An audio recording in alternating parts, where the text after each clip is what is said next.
चलिए अभी बात करते हैं। ये आपके बहुत बढ़िया डाउट्स हैं जो बच्चों ने पूछे, तो है ना, ये आपके भी डाउट्स हो सकते हैं। इनको देखते हैं कैसे क्वेश्चंस होंगे। अब सारा के लिए कि पेपर जो मूव कर रहे हैं उनमें डाउट्स अगर क्लियर हो जाए तो बहुत बढ़िया से काम हो पाता है। ठीक है, तो चलो शुरुआत करते हैं इन क्वेश्चंस को। बढ़िया क्वेश्चन है, शानदार क्वेश्चन जो आपके आने वाले पेपर्स में काम करेंगे। और आपका जब कोई पेपर हो जाता है तो रुकते नहीं है, फिर आगे के पेपर्स के लिए मूव कर जाते हैं, है ना। तो और अच्छे से अगले पेपर की तैयारी करनी होगी बढ़िया से, है ना। चलो आगे बढ़ते हैं। तो पहला क्वेश्चन है, इसको पढ़ेंगे और जानने की कोशिश करेंगे, देखेंगे। देखो कैसे करेंगे। क्वेश्चन कह रहा है B purchase 50 kg apples at the rate of 180 rupees per KG from a wholesaler who uses a weight of 950 grams for the KG weight, है ना। 1 किलोग्राम की जगह 950 ग्राम का वेट लगाता है। फिर बी के पास आ गई चीज, be sold all these Apple at the 180 rupees per KG. अब रेट तो दोनों जगह सेम है, 180 180, तो इससे कोई लेना देना नहीं है। आगे बढ़ते हैं। But uses a weight 750 grams for the kg weight. Find the percentage profit earned by B in the transaction. देखो ऐसे समझो, 1000 ग्राम तुलवाया था, ऐसे समझो, और उसकी जगह उसको मिला 950 ग्राम। ऐसे मान लो कि 1000 ग्राम का 1000 ही रेट है, ऐसे मान सकते हैं आप, है ना। मानने के तरीके हैं। आप मान लो 1000 ग्राम 1000 रुपए का मान लेते हैं, माना हुआ है, कुछ रियल नहीं है। और ऐसे ही 950 ग्राम उसने दिया, तो यहाँ से आपके साथ कितने की चीटिंग कर दी, 50 की। लेकिन जब बी ने बेचा तो बी ने कितना बेचा, 750।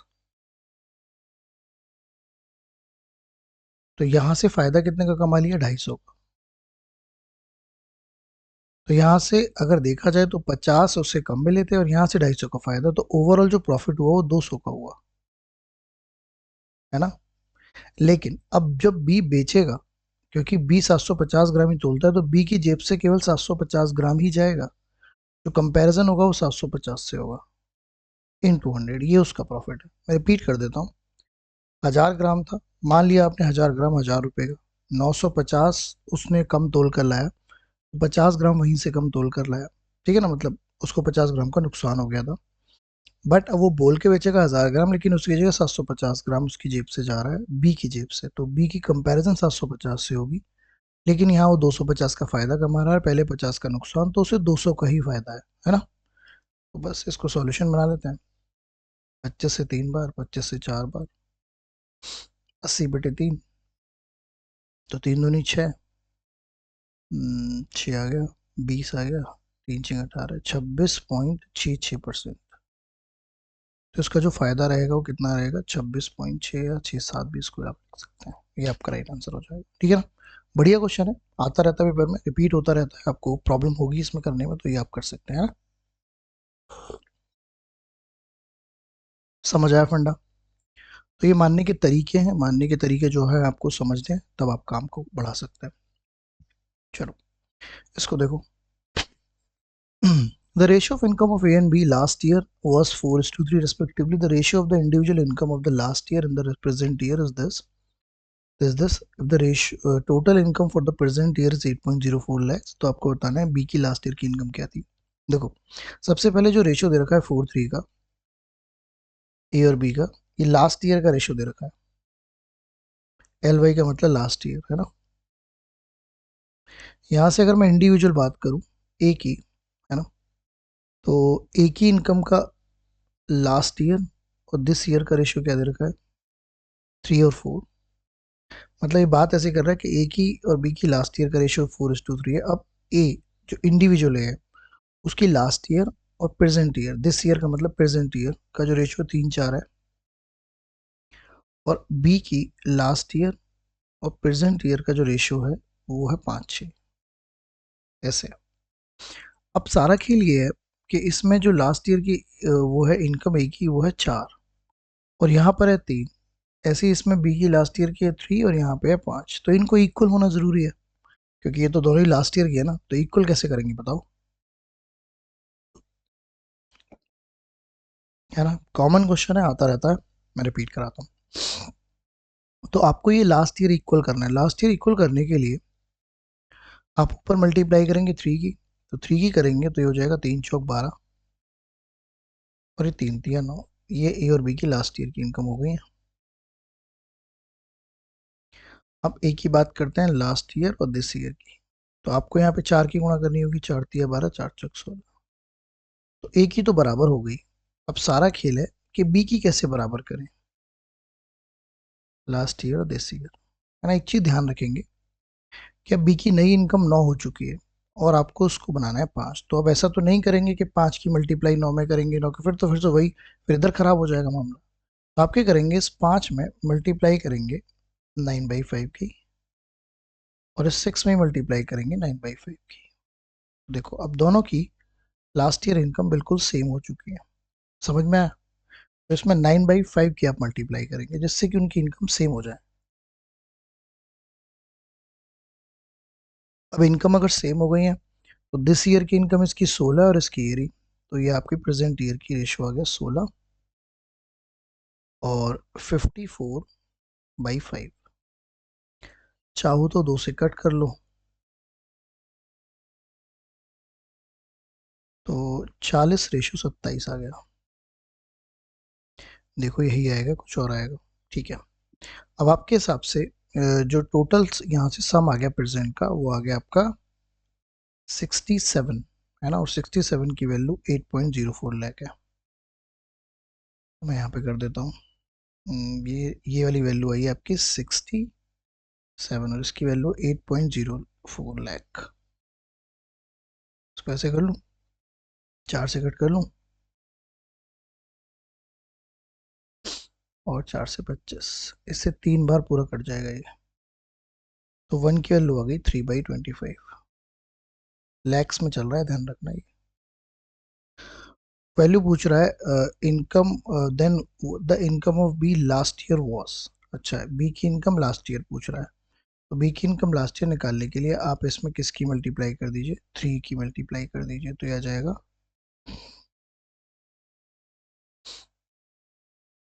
लास्ट ईयर की इनकम पूछ रहा है, then the income of B last year, 3 की मल्टीप्लिकेशन। ठीक है। तो अगर आप ध्यान दें तो ये जो वैल्यू आई है ये आपकी, अगर मैं प्रेजेंट ईयर की बात करूँ तो ये 27 की वैल्यू आ गई है ना। अगर मैं इसमें मल्टीप्लाई कर देता हूँ तो ये इसकी वैल्यू आ जाएगी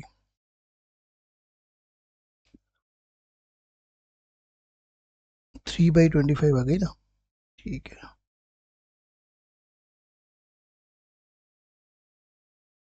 कैलकुलेशन तो ठीक हुई है ना, 4 से करेंगे, पॉइंट करेंगे, ठीक है। 3/25 लैक्स। पिछले साल की बी की इनकम, पिछले साल की निकालने के लिए प्रीवियस ईयर की बी की इनकम जो थी वो 3 थी यहाँ पे, पर हमने जो कैलकुलेट किया ये चल रही है लास्ट ईयर की। अच्छा, अगर मैं इस रेशियो को ऐसे ही रहने देता तो भी ठीक ही रहता। अगर मैं 27 में गुणा कर लेता हूँ 3/25 की, तो ये वैल्यू इसके इक्वल है 6:9/5 इंटू 27 इंटू 3/25। इसे कैलकुलेट कर लेता हूँ, है ना। 9 से 3, 3 से 2, 5 से 5, तो 1 की वैल्यू हो गई 3/10। और मुझे निकालनी है 9 की वैल्यू, तो 9 के से मल्टीप्लाई कर देता हूँ, क्योंकि मेरे को तो ये वाली वैल्यू निकालनी है ना। तो मैं आपको यहाँ पे कर दूँ, तो ये आपका आ गया 27/10 या 2.7। बड़ा बढ़िया सवाल बना दिया इन्होंने। 2.7 लाख आ जाएगी वैल्यू। नेचुरली क्या पूछता है, प्रेजेंट पूछता है, लेकिन इन्होंने जो पूछ ली वैल्यू वो ये वाली पूछ ली। तो यहाँ से पहले हम निकालेंगे, जैसे ये 27 इंटू 3/25 आई, ये 6:9/5 की वैल्यू है।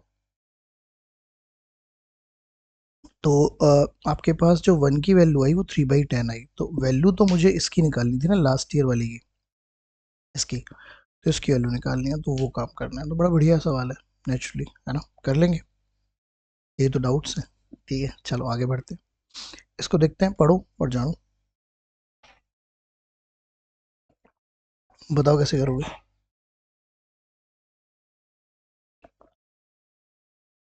एक ट्रेन है जो सर्टेन डिस्टेंस कवर करती है सर्टेन टाइम में। Train cover 40% of the journey 1/2 of the time. Okay. 40% journey 1/2 of the time, 20% journey 1/4 of the time. What space should be the train cover the remaining journey so that the train reaches the destination right on time? Okay, मतलब 1/4 और जो distance जानी है वो 40% जानी है। ये तो बात हुई, ठीक है। और ट्रेन की स्पीड है 60। तो 40% जर्नी अगर हम बात करते हैं, remaining journey train reaches right on time, the speed of the train is 60 और जो ट्रेन की स्पीड है वो 60 है। अब ध्यान से समझना,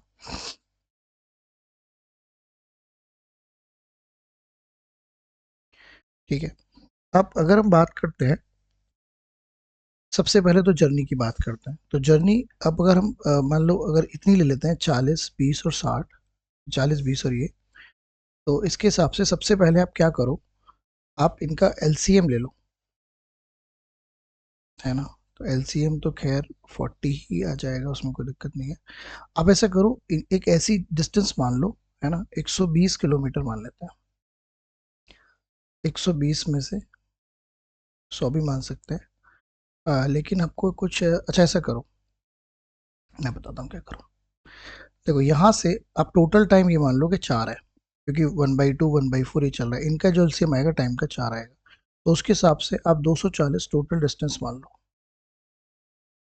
अब बात हो रही है ये लास्ट वाली 40% की, तो इसी से बात कर लेते हैं। तो 240 का 40% निकाल लेते हैं, और 1/4 क्योंकि आपने टोटल टाइम 4 मान रखा है तो एक टाइम की बात हो जाएगी, मतलब 1 घंटे की। 240 का 40% होता है 96 किलोमीटर। तो अब लास्ट के केस में, इसी केस की बात करनी है, तो 96 किलोमीटर 1 घंटे में रन कराना है।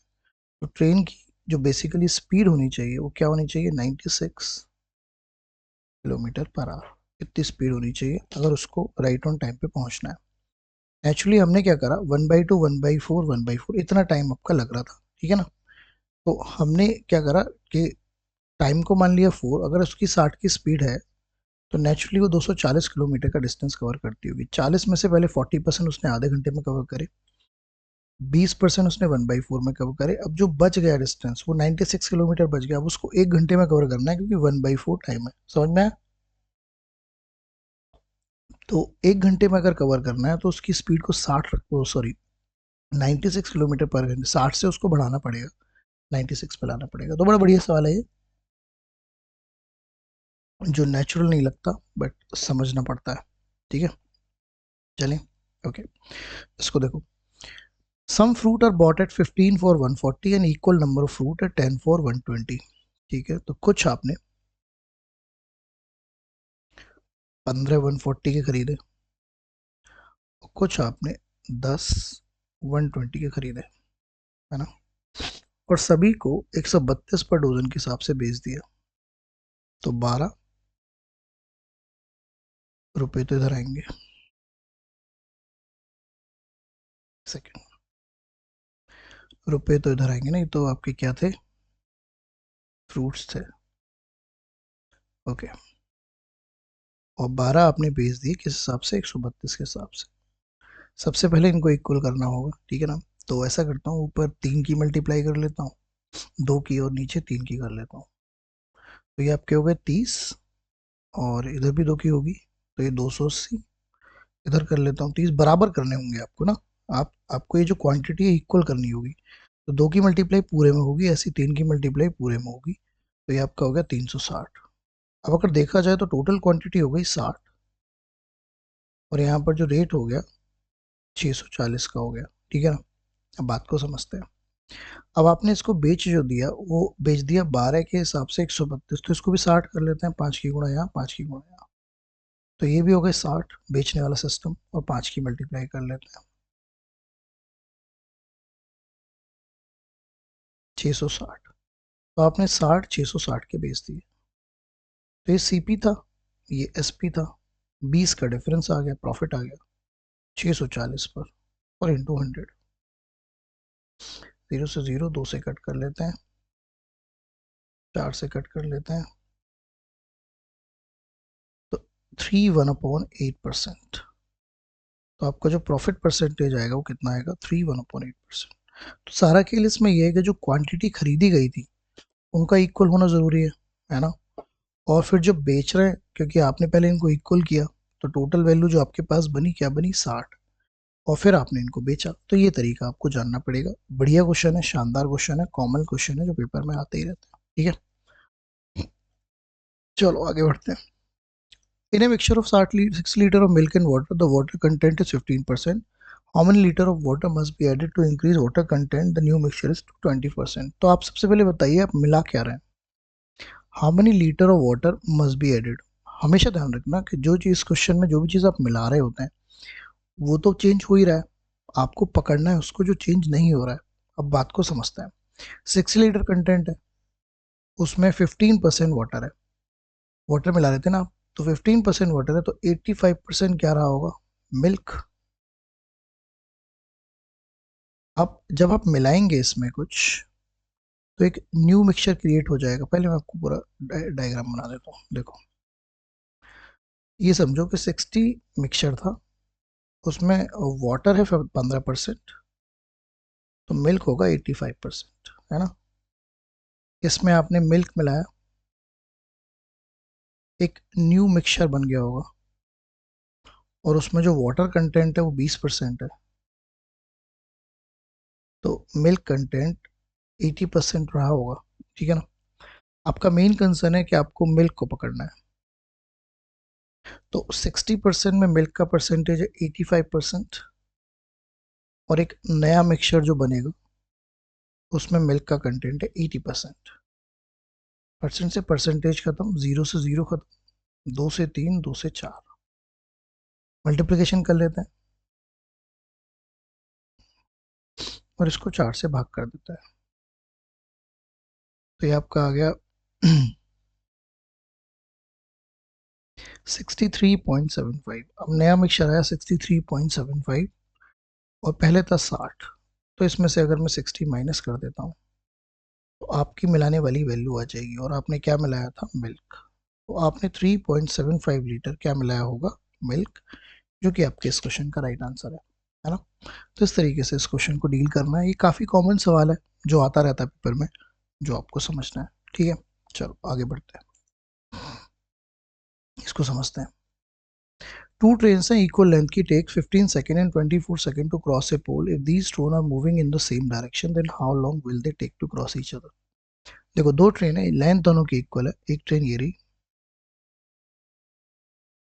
और एक कोई पोल है उसको 15 सेकेंड में पार कर जाती है, और ऐसी दूसरी कोई ट्रेन है वो 24 सेकेंड में पार कर जाती है। लेंथ दोनों की सेम है ना। अब आप जानते हैं जब कोई ट्रेन किसी पोल को पार कर दी है तो उसकी स्पीड क्या हो सकती है। भाई लेंथ एल पार करी होगी 15 की स्पीड से, ये इसकी स्पीड आ गई S1, और इसकी स्पीड क्या आ गई बताओ, L/24। दोनों की स्पीड आ गई। If these train moving in the same direction, अब ये ट्रेन इसको क्रॉस करेगी। आपको पता होना चाहिए अगर डायरेक्शन सेम है तो जो रिलेटिव स्पीड आ जाएगी वो आ जाएगी S1 माइनस S2। तो L/15 माइनस L/24 की स्पीड से ये एक दूसरे को पार करेंगी। और जब दो ट्रेन एक दूसरे को पार करती हैं, डायरेक्शन चाहे सेम हो चाहे अपोजिट, तो अपनी लेंथ के बराबर डिस्टेंस कवर करती हैं, तो जो डिस्टेंस होगी वो 2L होगी। अब मुझे बताइए, टाइम का फॉर्मूला होता है डिस्टेंस अपॉन स्पीड। अब डिस्टेंस हो गई 2L, स्पीड अभी आप निकालना है L/15 माइनस के L/24। L का कोई मतलब नहीं है, L तो कट ही जाएगा, नीचे जो LCM आ जाएगा वो आ जाएगा 120, 15 से 8, 24 से 5, है ना। 120 ऊपर चला जाएगा 240, और नीचे क्या आ जाएगा 3। 80 सेकंड का टाइम लगेगा। तो अगर ये एक ही डायरेक्शन में मूव करे तो ये दोनों ट्रेन एक दूसरे को 80 सेकंड में क्रॉस कर जाएंगी। ठीक है ना, ऐसे आप कर लेंगे इसको। वैसे इनके फॉर्मूले भी होते हैं, बट मैं चाहूँगा कि आप बेसिक कॉन्सेप्ट समझें तो ज़्यादा बेहतर है। ठीक है, जितना बेसिक आपको क्लैरिटी में आएगा उतना बेहतर होगा। चलो भाई आगे बढ़ते हैं। देखो 75 स्टूडेंट एक हॉस्टल में, due to new admission 15 new student join the mess, the daily expenses of the mess increase by 240 while the average expenditure per head diminished by 5 रुपये। What was the original expenditure of the mess? देखो पहले थे 75 student, 15 नए student आ जाने से 90 हो गए होंगे। ओके, पहले एवरेज मान लेता हूँ एक्स रुपीज था, अब एक्स रुपी अब एवरेज हो गया 5 रुपये कम। ठीक है, तो इसका मतलब ये हो गया कि पहले 75 इंटू एक्स रुपीज खर्च होते होंगे, क्योंकि 75 इंटू एक्स का एवरेज है। अब होते हैं 90 और एक्स माइनस 5 रुपीज। और जो मैस डेली एक्सपेंस है वो 240 रुपये बढ़ गया है, तो इसका मतलब ये वाली वैल्यू और इसका जो डिफरेंस है, मतलब 90 एक्स माइनस 5 माइनस के 75 एक्स की वैल्यू, आपके डिफरेंस जो दे रखा है वो 240 दे रखा है। समझ आया कुछ? मैं रिपीट कर देता हूँ। 75 बच्चे थे, एक्स एवरेज आपने माना, 90 बच्चे हो गए तो एवरेज कम हो गया है 5, तो अब नया एवरेज एक्स माइनस 5 हो गया होगा। 75 एक्स आ गया, ये आप 90 एक्स माइनस 5 लिख सकते हैं। अब इसका और इसका जो डिफरेंस है वो आपको 240 दे रखा है। मल्टीप्लीकेशन आप कर सकते हैं, 90 एक्स 5 की मल्टीप्लाई 450 माइनस के 75 एक्स 240, ये आपका आ गया माइनस करके वही 15 एक्स 450 इधर जाके जोड़ दीजिए 690, 3 से कट कर लेता हूँ, 5 से कट कर लेता हूँ 46। तो जो एवरेज आ गया 46 आ गया। क्वेश्चन पूछ रहा है what was the original expenditure of the mess. तो एक्स की वैल्यू 46 आ गई, तो ओरिजिनल एक्सपेंडिचर 75 इंटू 46, 5 30, 5 20 और 3 23, 42, 4 7 28 और 4 32। तो आंसर आ गया 05345 3450, ये आपका राइट आंसर आ जाएगा। ठीक है, तो ये क्वेश्चन है जो आपको करना है, तो इसको इस तरीके से डील करना है। कॉमन क्वेश्चन है, पेपर में आपकी वैल्यूज बदल जाएगी, फिर से बोल रहा हूँ, आंसर नहीं बदलेगा। ओके चलो देखो। ओके, एक system has a leak which would empty it in 6 hour. एक लीकेज है जो 6 घंटे में टंकी को खाली कर सकता है, आउटलेट हो गया। A tap is turned on which admit 10 litre of water per minute, 10 litre of water per minute। तो ये आपकी स्पीड दे दी इनलेट की, 10 लीटर पर मिनट स्पीड मिल गई आपको। When it is full, अब फुल है आपका tank, it is now emptied in 10 hour। अब देखो टंकी खाली हो रही है, इसका मतलब जो लीकेज है वो बड़ा है भरने वाले से। तो आपके पास A माइनस बी की वैल्यू 10 घंटे मिल गई है ना, टंकी अभी भी खाली हो रही है। सबसे पहले आप इनका एलसीएम निकाल लीजिए। एक चीज़ और, आपको स्पीड किसकी दे रखी है, बी की, तो आपको बी की वैल्यू निकालनी पड़ेगी, है ना।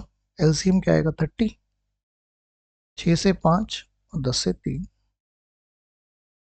राइट। अब सारा खेल है कि बी की वैल्यू कैसे आएगी, है ना। तो जब आप इसमें से इसको माइनस करेंगे तो 2 आ गई बी की वैल्यू। तो 2 से बी को भरने में कितना घंटा लगता, 15 घंटा।